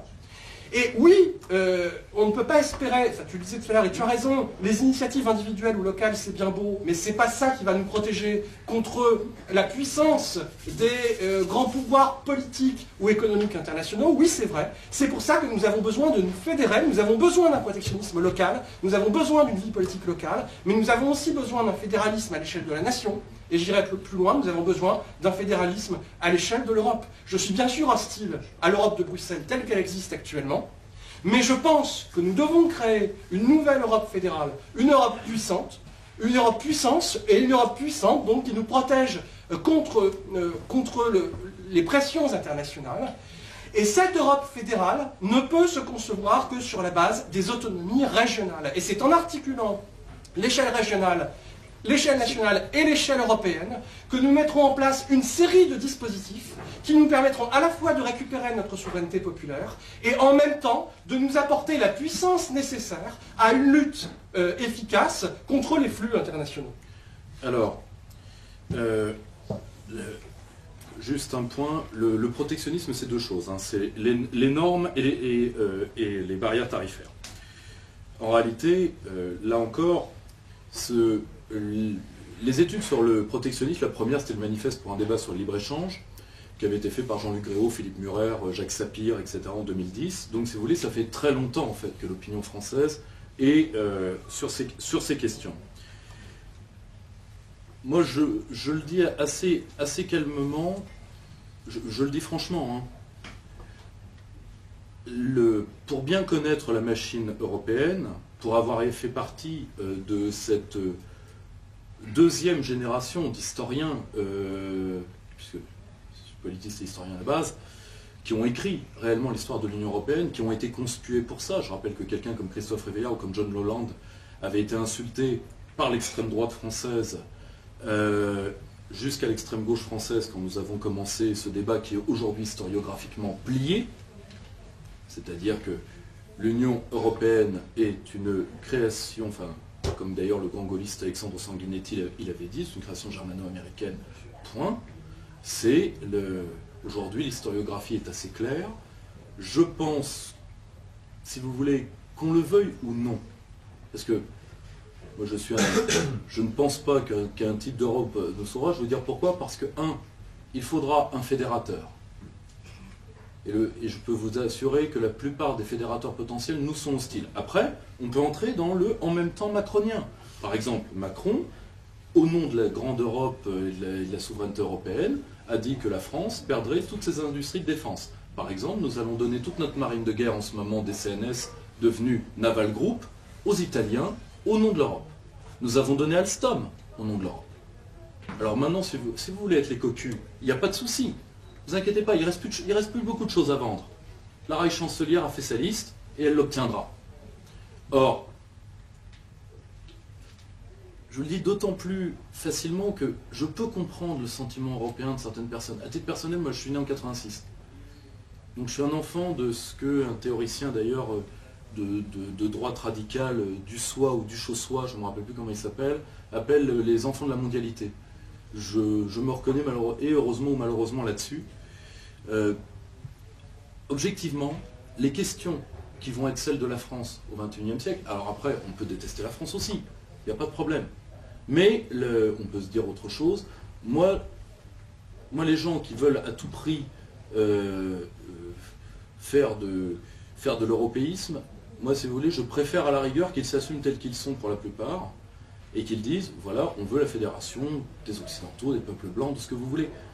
Je n'aime pas qu'on se planque derrière certaines choses. Or, les problèmes que la France va avoir à gérer, premièrement, la surdémographie du continent africain. C'est-à-dire que l'une des questions majeures pour nous au XXIe siècle, elle vient du Sud. Elle ne va plus venir de pays qui, pardonnez-moi si je brise des petits cœurs, vous pourrez tenter de me jeter des chaises si vous voulez, des pays qui sont culturellement démissionnaires, qui en termes de politique de puissance préfèrent voir leur sécurité administrée par quelqu'un d'autre, qui ont donc un esprit de défense, mis à part la France et l'Angleterre, quoi qu'on pense de l'Angleterre, qui est aujourd'hui très affaibli, et qui sont démographiquement très mal en point. Nous allons devoir gérer l'implosion africaine. Nous allons devoir gérer le fait de maintenir un récit collectif et un projet pour nos sociétés. Il n'y en a malheureusement pas 40. Et d'avoir un espace économique pour cette gestion de projet de société. Il n'y en a qu'un seul pour la France à peu près qui commence à se développer, qui est l'espace de l'économie bleue. Je rappelle que la mer, pour les Français, c'est plus de création d'emplois que l'aéronautique, l'automobile et un troisième secteur industriel de pointe qui, pardonnez-moi la mémoire m'échappe, cumulés. Alors que nous ne nous en occupons pas. Donc si vous voulez, une réorientation de la France vers la mer. Et un dernier point, nous allons devoir essayer quand même de parler au plus vaste monde. Parce que c'est aujourd'hui le centre du monde va se déporter, et déjà largement déporté côté Pacifique. Après, ou alors on peut vouloir la thèse de l'hospice occidental, pourquoi pas? Mais il faut la choisir. Il faut la choisir. En tout cas, je peux vous dire une chose. Aujourd'hui, dans l'Europe telle qu'elle est, pour l'instant, c'est la politique des réalités. Personne ne suivra la France sur n'importe quel projet, quand bien même la France proposerait de se saigner les 4 veines. Macron a demandé des choses, des toutes petites choses. Et ça a été nine, re-nine, re-re-nine. Alors qu'en même temps, il a proposé la liquidation de l'industrie de la défense française, il a liquidé Alstom pour ça, il est en train de liquider la marine pour ça, pour prouver qu'il est un bon Européen. Et Bruxelles a répondu. Nine, re-nine, re-nine. Point. Donc, à un moment, parler d'une nouvelle Europe, fut-elle fédérale, d'accord, mais déjà, avant de parler de la liberté recouvrée, échappez-vous de la prison dans laquelle vous êtes. Dernière question, avant celle du public. Comment lutter concrètement contre la mondialisation? La nation française seule est-elle en mesure de retrouver une véritable souveraineté ou a-t-elle besoin des autres pays d'Europe? On recoupe un peu la réponse qui vient d'être donnée. Oui, mais je pense qu'on va poursuivre le débat qui touche vraiment à nos points de désaccord. D'abord non, je pense que la France est toute petite à l'échelle du monde, et je ne vois sincèrement pas en quoi la pauvre petite puissance française pourrait résister aux flux internationaux tels qu'ils existent aujourd'hui. Alors c'est bien beau de se recroqueviller sur la France avec l'idée que la France pourra tout sauver, mais encore faudrait-il qu'elle en ait le pouvoir. Au-delà de ça, il y a la question de l'Europe. Évidemment, je le dis et je le répète, mon propos n'est certainement pas de dire que nous devons souscrire à l'Europe de Bruxelles telle qu'elle existe aujourd'hui. Pour une raison simple, on ne peut rien en tirer, parce que c'est une Europe technocratique et jacobine. Vous dites, il faut commencer par... Vous avez néanmoins soutenu. Je rappelle que vos rédactions ont néanmoins soutenu, jusqu'en 2005. Néanmoins. Je parle en mon nom propre et pas en un nom collectif. Et en l'occurrence, vous savez très bien que les gens qui écrivent dans les rédactions auxquelles je collabore actuellement ne défendent plus ces positions aujourd'hui d'une manière très claire. L'Europe de Bruxelles, il n'y a rien à en tirer. Parce qu'elle est jacobine, parce qu'elle est technocratique. Vous dites, quand on est esclave, il faut s'arracher à ses maîtres. Eh bien je dis, en France, nous sommes victimes d'un État jacobin et technocratique également. Alors dans ce cas, appliquons le même constat. La France, par son mode de gouvernement actuel, pose exactement les mêmes problèmes que ceux que pose l'Union européenne à la puissance 10. Si nous devons nous arracher à l'Union européenne telle qu'elle existe, je pense que nous devons également nous arracher à l'État français tel qu'il existe aujourd'hui, qui est entre les mains de technocrates depuis des années, et nous n'en sortirons pas parce que le fonctionnement même de nos institutions favorise les technocraties. Et les technocraties confisquent le pouvoir aux souverainetés populaires. C'est pourquoi je pense que nous avons besoin, d'un côté, d'un retour aux souverainetés populaires, et ça ne peut se faire que par l'échelle locale pour lutter contre le pouvoir technocratique, mais dans le même temps, nous avons besoin de mettre en place une nouvelle Europe, je veux dire une nouvelle structure européenne, une nouvelle institution européenne. C'est de l'ordre du projet politique global et révolutionnaire, je suis d'accord. Ça implique une réforme de fond en comble de nos institutions, mais je pense que nous y viendrons parce que nous sommes au bord du chaos, parce que le capitalisme lui-même est en train de scier la branche sur laquelle il est assis et qu'il va emporter les États-nations dans sa perdition finale. Nous aurons besoin de reconstruire quelque chose, et je préfère que nous commencions à reconstruire avant le chaos, pour que dans le chaos, des germes de renouveau soient à disposition. Nous vivons dans un monde globalisé, les réseaux se développent, que nous le voulions ou non, cette structure en réseau est devenue notre structure de vie, et nous ne nous y arracherons plus. C'est l'occasion de mettre en place de nouvelles structures. Le jacobinisme européen doit être combattu, mais le jacobinisme français de la même façon. Nous devons articuler le local et le global. Ça s'appelle la fédération. C'est une vieille idée socialiste du 19e siècle, et je pense que c'est une idée d'avenir. Alors, si vous voulez, il y aura des soutiens dans les deux camps, à mon avis. Non mais le gros problème, c'est...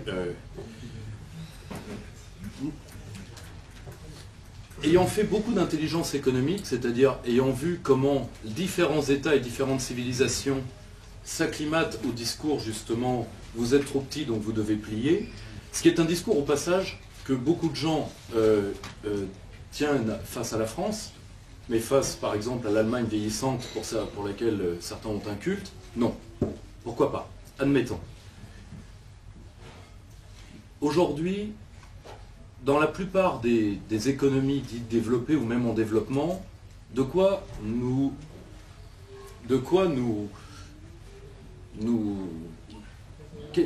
qu'est-ce qu'on peut en tirer? On peut en tirer une chose. Ce qui fait la différence entre deux types d'États, c'est pas la taille. C'est la volonté de vivre et la stratégie au service d'eux. Je vais vous donner un exemple simple. Quel est l'un des États les plus puissants au monde en termes de souveraineté technologique? Un État de 46 millions d'habitants à démographie moyenne. Corée du Sud, tout à fait. Or, pourquoi? Parce qu'ils se sont posé la question de la stratégie et donc du vouloir-être. C'est pour ça, par exemple, que quelqu'un comme le général de Gaulle ne voulait pas entendre parler de la défense faite par d'autres. Pourquoi? Parce que quand on renonce à se défendre soi-même, on n'a plus envie de vivre. C'est aujourd'hui le cas d'une bonne partie des États dits européens, et ça, vous ne leur arracherez pas. Que la structure, si vous voulez, que le localisme ait un versant politique, pourquoi pas? Pourquoi pas? Mais parlons de souveraineté populaire. Un pays très démocratique, pas du tout jacobin, pas du tout étatiste, vient de retirer sa possibilité de référendum parce que Bruxelles lui a demandé. Quel est ce pays? Les Pays-Bas, qui, tradition démocratique assez forte, néanmoins. Vis-à-vis continental du parlementarisme britannique, avec d'ailleurs les mêmes défauts, mais peu importe.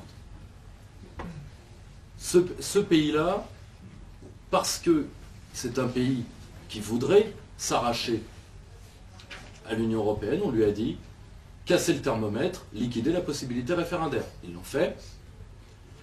Donc, si vous voulez, à la rigueur, si l'Union européenne faisait du mal qu'à la France, je pourrais le comprendre. Mais elle fait du mal à la quasi-totalité des États, un ou de près, qui eux tirent leur épingle du jeu, tout simplement parce qu'ils dominent les institutions. Et parce qu'ils sont tolérés par le fédérateur extérieur. Donc, aujourd'hui, dans l'état actuel de l'État français, il faut quand même s'en rendre compte, c'est 80% de normes étrangères. Qu'on le veuille ou non. De normes sur lesquelles, quoi qu'on pense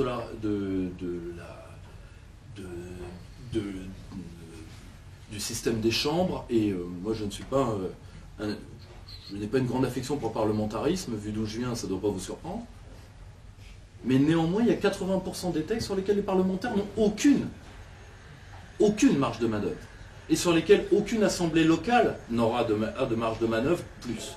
Donc, si vous voulez, ce sont des débats passionnants, mais ce sont des débats, disons, pré-libération ou post-libération, mais ce n'est pas par ce type de débat qu'on échappera à l'épreuve de force. Parce qu'en face, et ça en face, je peux vous en parler parce que j'y bosse, en face, l'épreuve de force, ils la veulent.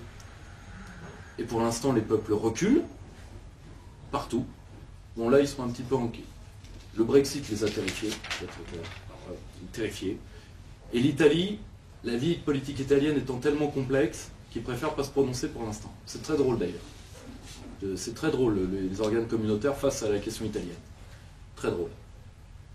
Mais qu'on le veuille ou pas, même dans des choses de vie quotidienne, là on ne parle pas de grande souveraineté, de grande puissance. On parle d'un exfoliant cancérigène disponible chez Monsieur Bricolage. On parle du changement de l'heure d'été, puisque là l'Union européenne s'est mise dans une mission pour réglementer l'heure. Donc si vous voulez, est-ce que la France peut vivre? Je rappelle quand même qu'en dehors des traités communautaires, nous avons 6000 engagements internationaux. Vous voulez, un pays qui se débarrasserait de ce truc ne serait pas un pays isolé. Je vous rappelle quand même qu'un pays qui a vu, en sortant de l'Union européenne, ses investissements directs étrangers, donc le critère d'ouverture économique sur le monde, c'est les investissements directs étrangers, flambés, c'est la Grande-Bretagne. Qu'on le veuille ou pas. Et la Grande-Bretagne fait ce que les États-Unis sont en train de faire, ce que le Japon est en train de faire, ce que la Russie est en train de faire. Elle fait sa propre logique de la multipolarité. C'est-à-dire qu'elle rejoint, d'une manière ou d'une autre, les pays émergents. Elle se positionne vis-à-vis du monde de demain. Ne soyons pas les derniers à rejoindre le monde pour sauver une idée qui est périmée.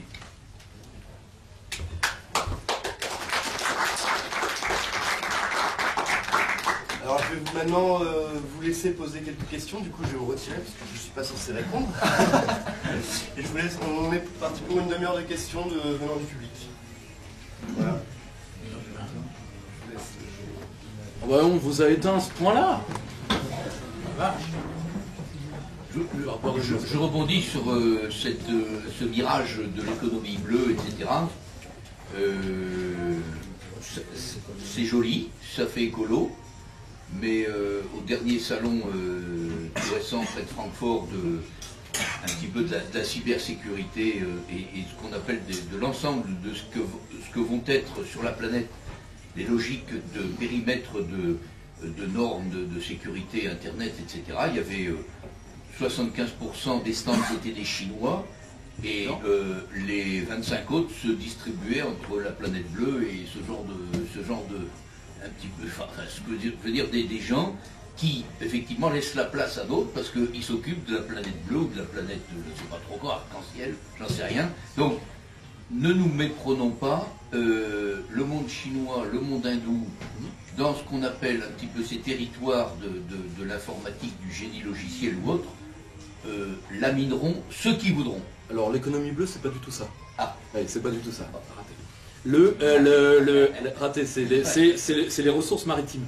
C'est ça l'économie bleue. Je vais vous donner un exemple tout con. Un exemple tout con. Vous voyez ça? Ça malheureusement, ça va. Alors, malheureusement ou heureusement, nous allons avoir un gros problème énergétique qui ne va pas du tout commencer par là où on le croit, qui ne va pas du tout commencer par le pétrole, qui va suivre par le pétrole ou le gaz, mais qui va commencer par les métaux. Parce que là, la demande, et chinois entre autres sur ça, vous avez raison, est exponentielle.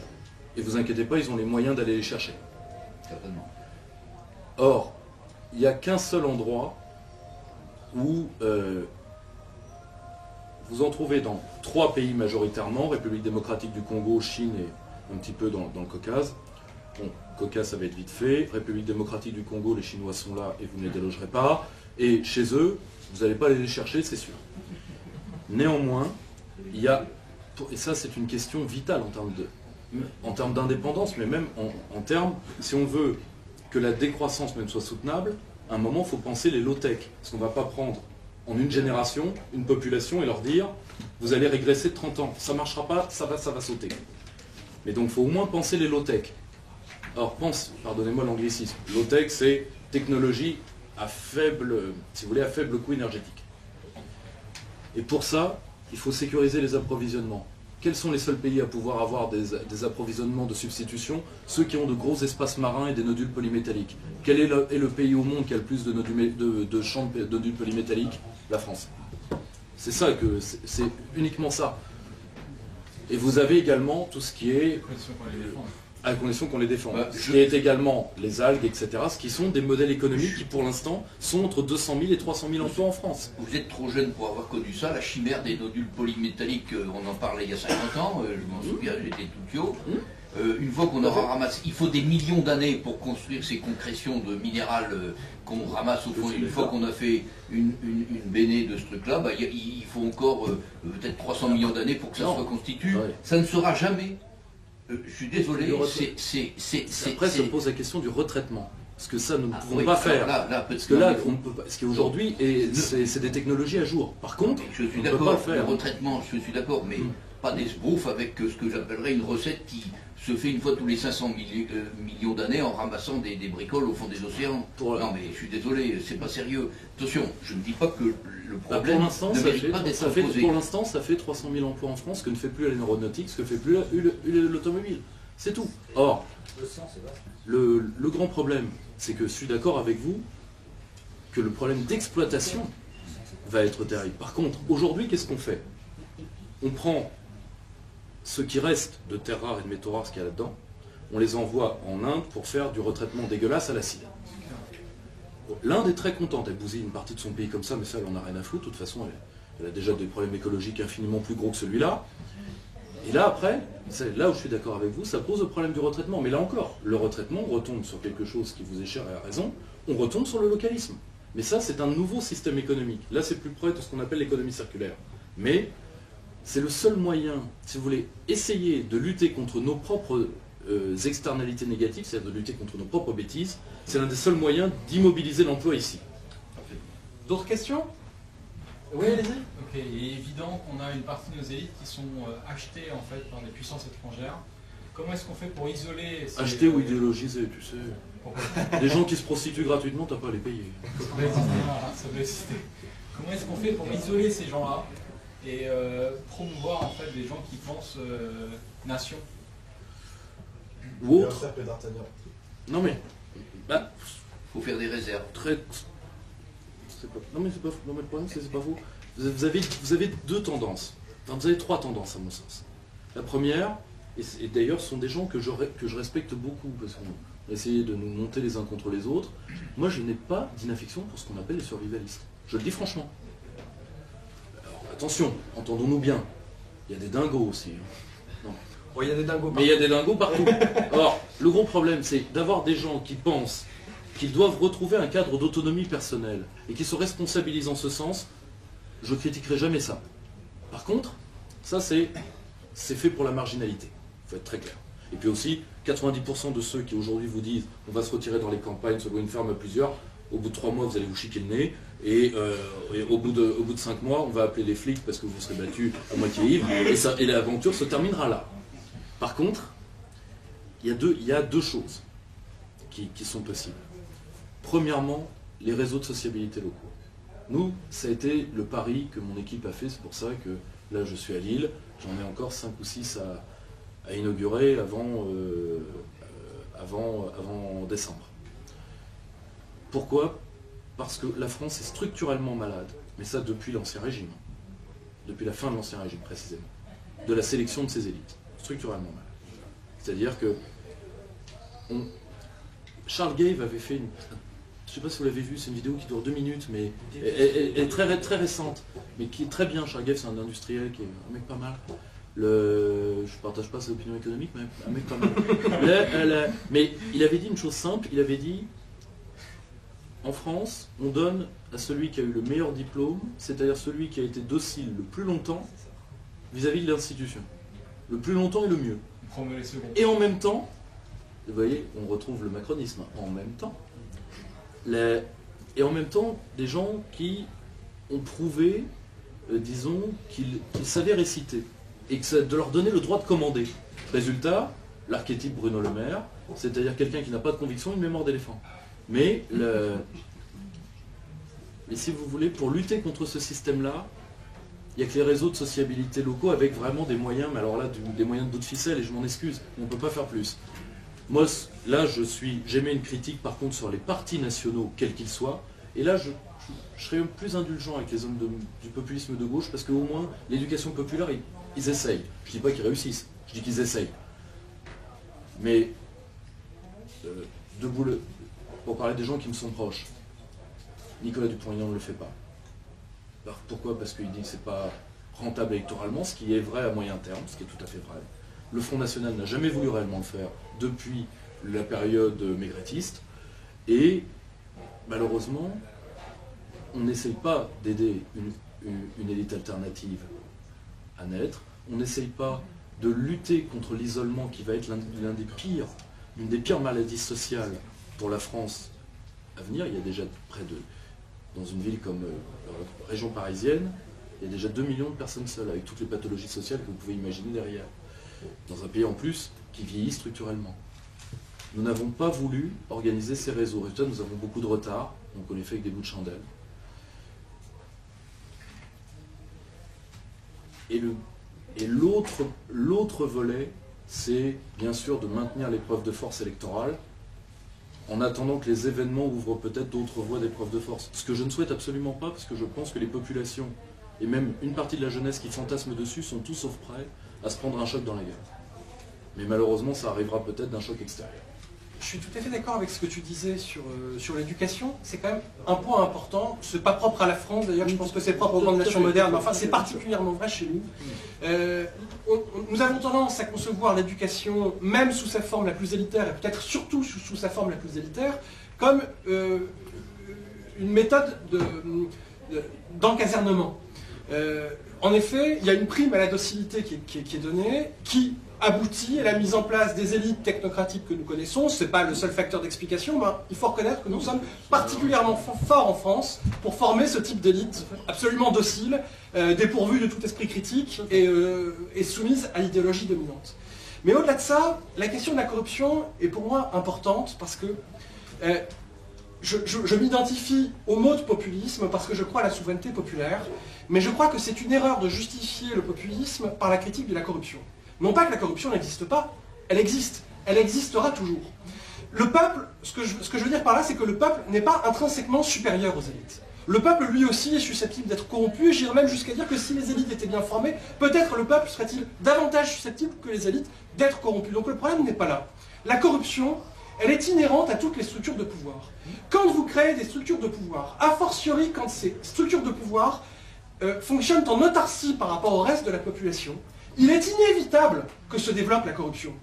Donc la corruption pose problème, non pas parce qu'il y a des gens corrompus, la corruption pose problème parce que nous mettons en place des structures bureaucratiques qui rendent la corruption inévitable. Et donc ce sont ces structures bureaucratiques qui doivent être combattues, pas les corrompus en tant que tels, parce que nous n'en viendrons jamais à bout. Nous devons mettre en place des manières de faire de la politique qui permettent de donner moins de poids aux technocraties, puisque ce sont les technocraties qui peuvent être corrompues. Et lorsque l'on rend le pouvoir au peuple, non pas à travers un intermédiaire ou un porte-parole lui-même technocratique, mais au peuple directement, alors on rend possible une vie politique dépourvue de corruption. Elle peut avoir d'autres défauts, mais pas la corruption. D'autres questions? Oui, allez-y. Voilà, je suis adhérent à l'UPR et justement, je suis un peu étonné que vous n'ayez pas parlé justement d'un François Asselineau et du fait par rapport à ce que vous disiez tout à l'heure, on peut faire une autre Europe, ça fait soin parce qu'en fait, c'est vrai qu'elle est ingérable. Grosjean le dirait lui-même, comme disait De Gaulle, tant qu'il n'y ait pas un adhérent extérieur, là c'est les États-Unis. Voilà, donc, comment vous comptez faire justement si vous n'adhérez pas aux idées de M. Asselineau, et notamment, il donne un exemple, la Suisse, elle n'est pas dans l'Europe, elle se débrouille très bien. Si vous voulez, la perspective que j'ai défendue est une perspective entre guillemets révolutionnaire, dans le sens où elle propose un changement de société radical. Nous vivons aujourd'hui dans des régimes technocratiques, à la fois au niveau des États-nations et au niveau de l'Union européenne. Donc je propose de sortir du système que nous avons mis en place progressivement depuis le 19e siècle, et même en réalité ce système s'était déjà mis en place bien antérieurement, à l'époque de l'Ancien Régime. Donc mon discours n'est pas un discours réformiste, c'est un discours qui propose une réforme de fond en comble de nos institutions. Alors oui, si vous voulez, c'est utopiste, mais dans ce cas, lutter contre le capitalisme, c'est utopiste. Enfin, donc, mais je l'assume, ça ne me gêne pas. Ça ne me gêne pas. Par contre, tous ces débats doivent avoir lieu maintenant, et je vais vous dire pourquoi. Il y a, si vous voulez, au-delà de crises qui, elles, sont plus ou moins prévisibles, une part des crises énergétiques, pas la totalité, très loin de là. Entre autres, le peak oil est beaucoup plus compliqué que ce qu'on pense, etc. Mais une part des crises énergétiques est modélisable, mais faut pas y aller à la pince à escargot. C'est du gros rouge qui tâche. Les crises démographiques, elles sont malheureusement plus certaines, parce que bon, la démographie a la réputation d'être la seule science humaine un peu exacte. Très bien. Mais il y a quelqu'un que je vous recommande de suivre, qui est un élève de Jacques Sapir, qui s'appelle Cédric Durand, qui a écrit un ouvrage sur une vieille notion marxiste que nous allons malheureusement, à mon avis, réapprendre, pas à apprécier mais à subir, qui est la notion de capital fictif. Une notion qui a disparu de la critique, sauf chez mes amis des éditions Delga, mais là on est dans le style à poil dur, moi j'ai rien contre. Nous avons créé une telle masse de fausses richesses qu'à un moment ou à un autre, la question de la crise terminale, qui sera, peu importe d'où elle partira, du fait monétaire, du fait bancaire, etc., se posera. Vous me direz, le système est étonnamment plastique. Il l'est. Mais si vous voulez, je vous donne un exemple. Quand la moyenne d'endettement des États était de 60%, ce qui était le cas en 2008, on pouvait se permettre de prendre une dette privée et de la foutre sur la dette publique. Quand on atteint des taux à 120, 130, 140%, et que ce qui fait que l'huile qui faisait tourner le système, c'était d'avoir une monnaie monde, donc un droit mondial, nomos numisma, la même chose. C'est normal que les États-Unis dictent le droit mondial. Ils ont la monnaie mondiale, ça va ensemble malheureusement. Mais que cette monnaie mondiale est de moins en moins une monnaie mondiale. Je ne suis pas en train de vous dire que le règne du dollar c'est bien. Je peux vous dire que je souhaite un autre système, mais que le passage entre les deux va être moyennement Charlie. C'est tout. Non mais voilà, point barre. Tous ces débats doivent avoir lieu maintenant, parce qu'il est possible qu'on prenne dans la gueule des chocs externes d'une violence inégalée en histoire moderne. Je suis tout à fait d'accord, je vous donne la parole juste après, je suis vraiment tout à fait d'accord avec ça. Sur la question de la crise systémique du capitalisme, il y a eu la crise financière de 2008 a été très largement absorbée par un endettement, par un transfert de la dette publique de la dette privée vers la dette publique. Ça ne pourra pas être reproduit indéfiniment. Et nous sommes probablement, je le crois, visiblement tu le crois aussi, à la veille de troubles économiques et financiers qui seront sans commune mesure avec ceux que nous avons connus par le passé. Il est difficile de dire sous quelle forme et quand, mais ça surviendra très probablement. Nous avons besoin de penser le monde d'après, parce que ce qui est aujourd'hui de l'ordre de la révolution et de l'utopie deviendra peut-être demain beaucoup plus tangible par la situation même dans laquelle nous nous trouvons. C'est vrai au niveau financier, c'est vrai au niveau écologique, et c'est vrai aussi dans le monde du travail, parce que les progrès de l'automatisation sont tels que le monde du travail est amené à évoluer dans des proportions considérables, et les rapports de force sociaux que nous connaissons aujourd'hui ne seront radicalement plus les mêmes dans 20 ou dans 30 ans du fait de l'automatisation. Donc il y a vraiment beaucoup de choses à penser, parce que nous sommes à une époque charnière de l'histoire. Nous n'avons jamais connu en 30 ou 40 ans autant de bouleversements culturels et techniques que ceux que nous avons connus. Ceux que nous allons connaître dans les 30 ou 40 prochaines années seront encore plus importants. Ah, alors oui, il y a une question là-bas, les gens s'impatientent, c'est normal. Mike Verbroek, MIB, une question pour M. Isabelle. Donc, si j'ai bien compris, vous prenez notre Europe, pour changer la fédéralisation de l'Europe, mais j'ai une question simple, technique. Comment voulez-vous faire une autre Europe si les traités européens exigent, par l'article 48 du traité européen, l'unanimité de tous les pays? Mon propos n'est pas de transformer l'Europe de l'intérieur. En ce qui me concerne, à l'heure d'aujourd'hui, je suis anti-européiste. C'est clair. Je veux m'affranchir totalement de l'Europe de Bruxelles. Donc, sur ce point, je suis en accord avec les souverainistes nationaux ou patriotes. Je veux m'affranchir radicalement de l'Europe de Bruxelles. Mais, pour moi, c'est un préalable à la construction future, hypothétique, si vous voulez, même pourquoi pas utopiste, d'une autre Europe. Mais je pense que cette utopie est nécessaire si nous voulons survivre culturellement. C'est tout. Oui. Alors, on parle souvent de populisme, on nous pose au mondialisme. Et moi, je me pose une question assez naïve. Est-ce qu'on peut pas être populiste et mondialiste en même temps? Oui, justement. J'ai l'impression que Macron incarne une forme de populisme qui fonctionne sur l'image d'un président jeune, dynamique, qui incarne l'avenir et qui a une base territoriale qui sont les centres-villes. C'est une question. Tu réponds? Alors, pour voir, alors, je vais essayer de... Est-ce qu'on peut être à la fois populiste et mondialiste à la fois? Alors, j'espère avoir bien compris votre question. Je pense qu'il y a une double détente dans votre question. Le populisme, c'est à la fois un courant, c'est un état, et je pense que pour bien l'appréhender, il y a quelqu'un qui est un homme très bien, je pense particulièrement à lui, parce qu'il souffre beaucoup en ce moment, qui a réhabilité cette vieille science maudite depuis Gustave Le Bon, qui est la psychologie sociale et politique, qui est Alexandre Dorna. Dorna avait défini le populisme comme la période de déglaciation émotionnelle. C'est-à-dire quand un peuple émerge, réémerge, se pose la condition de son être, souvent par rapport à l'opposition qu'il a vis-à-vis du pouvoir. Bon.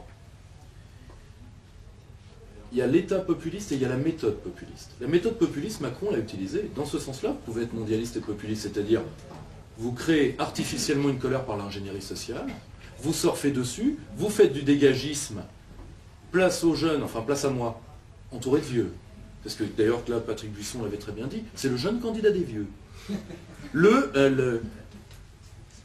Non mais, là je m'abrite derrière Patrick Buisson, qui est un homme d'âge vénérable, comme ça j'évite de me prendre l'attaque d'angélisme qui est facile en pleine tronche. Mais dans ce sens-là, vous pouvez être mondialiste et populiste, mais ça c'est un dévoiement du fait populiste.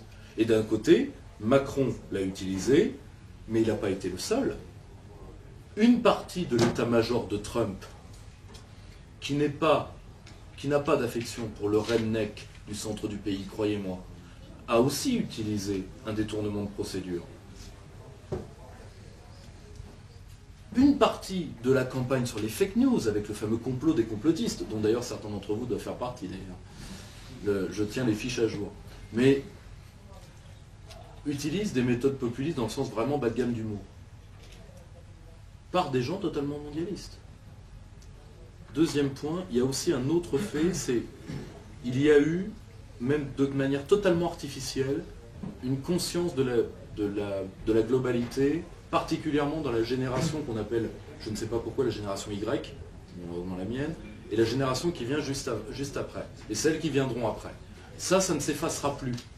Et les legs du fait migratoire feront aussi que, si vous voulez, on ne reviendra pas, enfin, on ne pourra pas enlever, si vous voulez, la planétisation, pour parler comme Teilhard de Chardin.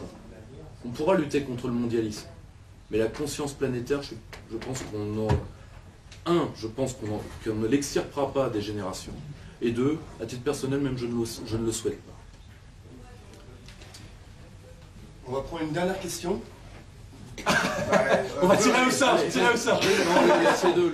Deux questions alors. Mais il n'y en aura plus d'autres. Allez-y. Oui, vous avez beaucoup appuyé sur dans l'idée d'une fédération européenne. Oui, allez-y, passez bon, ce sera vous. Dans l'idée d'une fédération européenne que je trouve assez séduisante. Après, ça pose le problème du ruralisme. Mais qu'est-ce qui pourrait unifier l'Europe culturellement? Culturellement, alors d'abord, je pense qu'il y a, moi je crois beaucoup à l'idée d'un fonds culturel européen. Il y a une manière de voir le monde qui est européenne, en bien ou en mal, d'ailleurs je pense qu'il y a beaucoup de mauvaises choses qui viennent d'Europe, mais peu importe, il y a eu une manière de voir le monde qui s'est constituée au fil de notre longue histoire culturelle européenne. Ça, je crois que justement sur l'aspect culturel, il y a quelque chose qui nous unit. Mais ce que je veux dire, c'est que le fédéralisme, ça n'est pas le jacobinisme. Donc le fédéralisme, il repose sur la diversité culturelle. Nous avons quelque chose de commun en Europe, mais nous avons aussi beaucoup de diversité. Dans les Flandres, nous n'avons pas la même culture qu'en Provence, ou qu'en Bretagne, ou qu'en Corse, a fortiori dans telle ou telle région d'Allemagne, en Bavière, etc. Pour moi, l'Europe fédérale, ça n'est pas une Europe homogène, c'est une Europe qui conjugue l'un et le multiple. Elle permet à la diversité culturelle de prospérer, elle permet au vieux patrimoine de survivre et à de nouveaux d'apparaître, mais dans le même temps, elle unifie cette diversité patrimoniale en créant une structure commune, un horizon commun. Diversité d'origine, communauté d'horizon. C'est ça l'esprit fédéral. Ça permet à la fois de respecter les enracinements et d'avoir un avenir ensemble. Ça nous évite d'avoir à nous aliéner, à cesser d'être nous-mêmes pour forger un projet commun.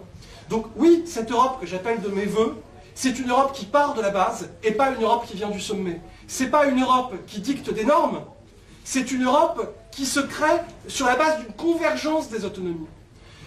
C'est vraiment l'opposé de l'Union européenne actuelle que je souhaite, et au fond, pour moi, le véritable européisme fédéral, il passe d'abord par le souverainisme le plus radical, par le localisme le plus radical. Pour créer l'Europe fédérale à laquelle j'aspire, il faut commencer par se retrancher de toutes les structures homogénéisantes, de toutes les structures centralisatrices.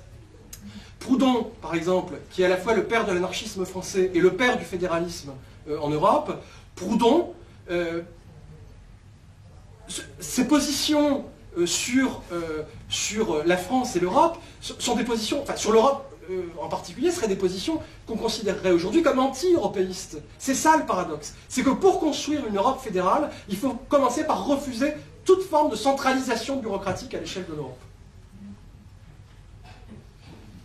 Dernière question. Oui, vous avez beaucoup insisté sur les contradictions internes du capitalisme, mais enfin, vous avez aussi cité Michéa, et or on peut remarquer la contradiction dans vos propos. En tout cas, tel que je l'ai noté, c'est que Michéa, lui, ne croit pas à la contradiction interne du capitalisme, et c'est d'ailleurs ce qui me différencie de Marx. Il dit que justement, plus on avance dans le libéralisme réellement existant, plus on s'avance vers un état moral où les individus auraient complètement oublié les vraies valeurs au profit de la fameuse, du double ciseau du marché et du droit. C'est-à-dire qu'on ne penserait plus que par ces schémas-là. Donc vous, est-ce que vous ne pensez pas que finalement, plus on s'avance dans cet état de fait, plus la situation est désespérée et pour reprendre la loi, est-ce que, d'une manière générale, est-ce que la loi des débouchés du capitalisme au temps où Marx a écrit Le Capital a encore un sens aujourd'hui où finalement l'économie n'est plus basée du tout sur les débouchés? Alors, il y a beaucoup de questions dans votre question, mais je vais essayer de... D'abord, je ne suis pas totalement certain qu'il y ait une opposition entre Michéa et Marx et entre Michéa et moi en l'occurrence. Ouais. Ce que dit Michéa, et je suis d'accord avec ça, c'est que plus nous avançons, plus le libéralisme va au bout de sa logique. Mais ce n'est pas parce que le libéralisme va au bout de sa logique que cette période de l'histoire ne va pas trouver un terme un jour. En l'occurrence, je pense que le libéralisme est condamné pour beaucoup de raisons. Paradoxalement, plus il remporte la victoire et plus il se détruit lui-même. Il y a beaucoup de choses qui peuvent amener le libéralisme à l'implosion, mais je pense que l'une des raisons principales, c'est déjà que le libéralisme ne peut prospérer que sur la base d'une extension de ses conquêtes, sur la base d'une extension des marchés. Le capitalisme, c'est la plus-value. S'il n'y a pas de plus-value, il n'y a pas de capitalisme. La plus-value implique que vous puissiez développer le marché, et c'est ce développement qui assure le profit en termes de plus-value pour le patronat autrefois, l'actionnariat aujourd'hui. Or, nous vivons dans un monde fini. Je veux dire, dans un premier temps, on pouvait s'appuyer sur des pauvres encore plus pauvres que les pauvres pour faire baisser le prix de la main-d'œuvre. Et puis ensuite, on a pu faire venir des immigrés en masse qu'on avait paupérisés par tout un tas de moyens pour exercer une pression à la baisse sur les salaires. Et puis ensuite, on a délocalisé les usines en Chine pour que ça coûte moins cher. Et maintenant, même en Chine, ils délocalisent dans des pays encore moins chers. La planète est finie. Il y a un jour où ça ne fonctionnera plus.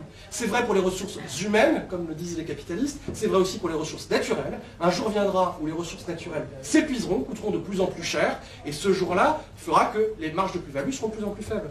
Si tu me permets, juste un point, il y a aussi quelque chose qui est rarement dit.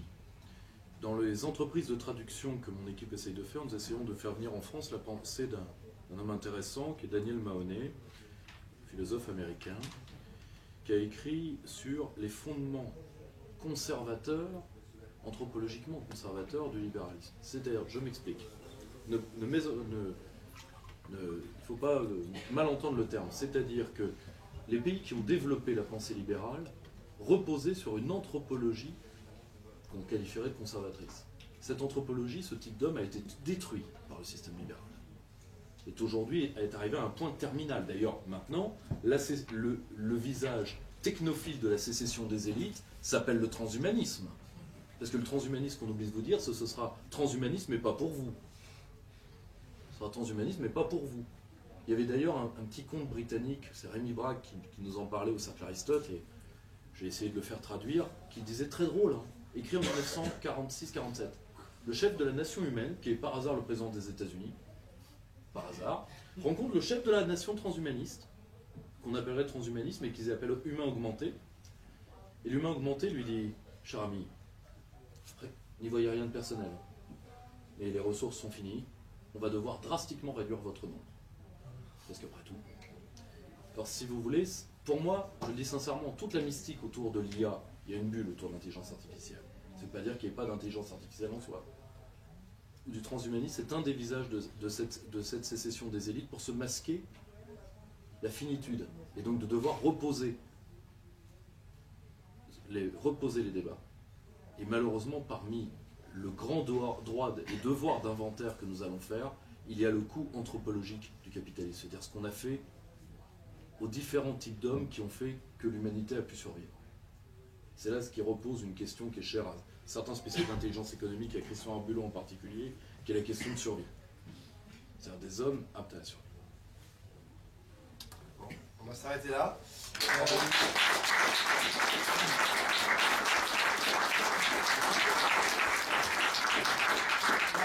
Merci à tous d'avoir participé à notre premier événement. Avant de partir, si vous le souhaitez, je vous laisse laisser peut-être une adresse ou un numéro, une adresse email là-bas, histoire qu'on puisse vous recontacter pour notre prochaine conférence. Et comme c'était un événement gratuit, si vous avez le goût pour certains des livres qu'on vend, je vous invite à en acheter un ou deux pour aider à nous financer. Voilà, merci à tous. Merci à tous.